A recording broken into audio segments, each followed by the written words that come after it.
Okay, ini adalah pintu masuk ke Museum Topkapi.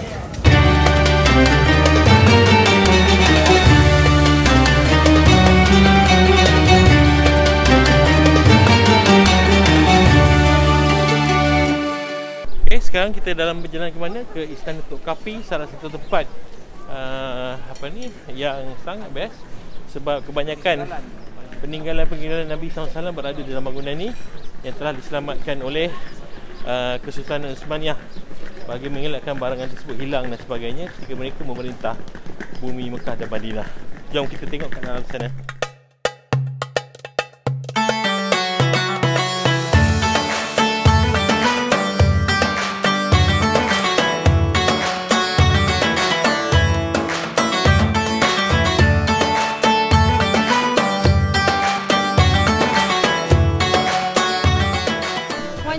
One juice. Watermelon. Watermelon.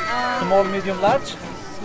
Small. 1, 2, 3, 4, 5, 6. Dekat belakang ada nampak digambarkan ketika Sultan Wazir masuk ke Hagia Sophia dalam keadaan yang hebat. Cantik-cantik dia punya souvenir kat sini. Hampir setiap tempat yang kita berhenti semua ada tempat untuk beli souvenir. So jangan risau, banyak tempat menarik nak pergi kat sini.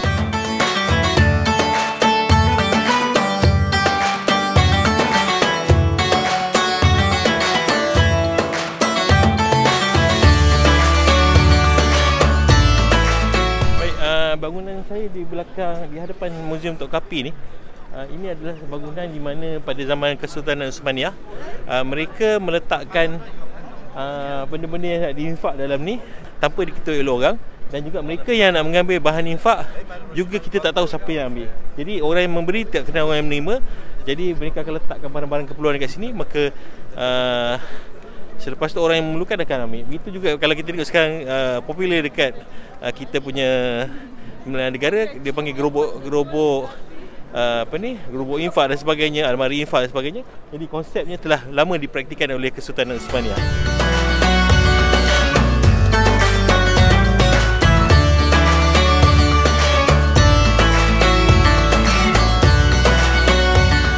Ini adalah pintu masuk ke Museum Topkapi ataupun dulu istana zaman pemerintahan Uthmaniyah di Turki.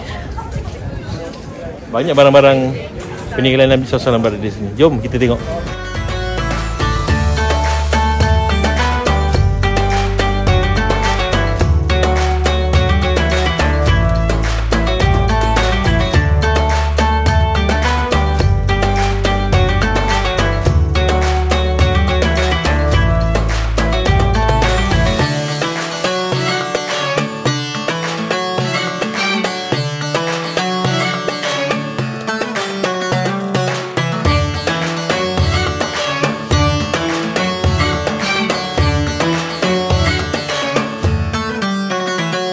Di belakang saya ini adalah kawasan dipanggil Diwan, iaitu tempat penting, antara tempat yang paling penting di kawasan Topkapi ini. Sebab apa? Kesultanan Uthmaniyah kebanyakannya membuat keputusan besar tentang negara dan juga tanah jajahan Islam ketika itu di kawasan sini.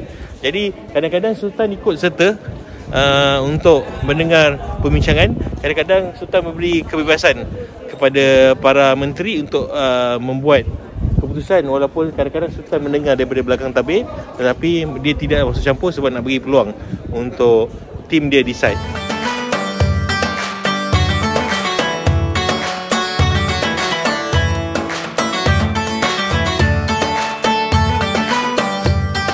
Ini kawasan perbincangan di dalam Diwan ni. Kalau kita tengok di atas tu yang saya beritahu tadi, kadang-kadang Sultan mendengar perbincangan tanpa ikut serta sebab dia tak nak mempengaruhi keputusan dan memberi peluang pada orang-orangnya untuk membuat keputusan bagi sebahagian perkara, dan kadang-kadang perkara-perkara penting seperti peperangan dan sebagainya dibincangkan bersama dengan Sultan. Okey, ini antara gambaran bagaimana keadaan semasa persidangan dijalankan, di mana ketika Sultan Sulaiman Al-Kanuni atau Sulaiman the Magnificent. Dikatakan zaman Sultan Sulaiman Al-Kanuni ni hampir 2/3 seperti zaman Sayyidina Umar ditakluk oleh Empire Osmaniyah. Baik, di sini kawasan Kesultanan Osmaniyah selalu menerima tetamu.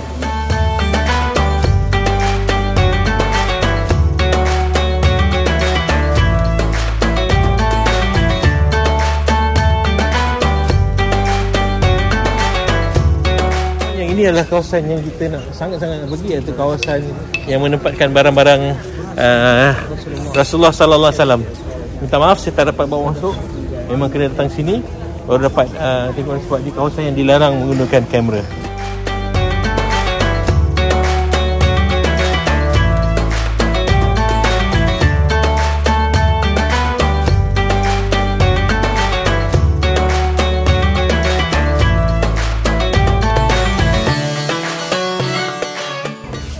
Ini adalah kawasan di mana tempat berbuka puasa bagi Sultan Kesultanan Osmaniyah di sini, di kawasan Istana Topkapi. Jadi kalau kita tengok dekat sana ada Galata Tower. Galata Tower yang itulah dikatakan merentang besinya sampai ke sini untuk menghalang kapal Osmaniyah masuk, tetapi kapal Osmaniyah masuk dari sisi Galata Tower turun ke sebelah Golden Horn untuk menakluk Konstantinopel.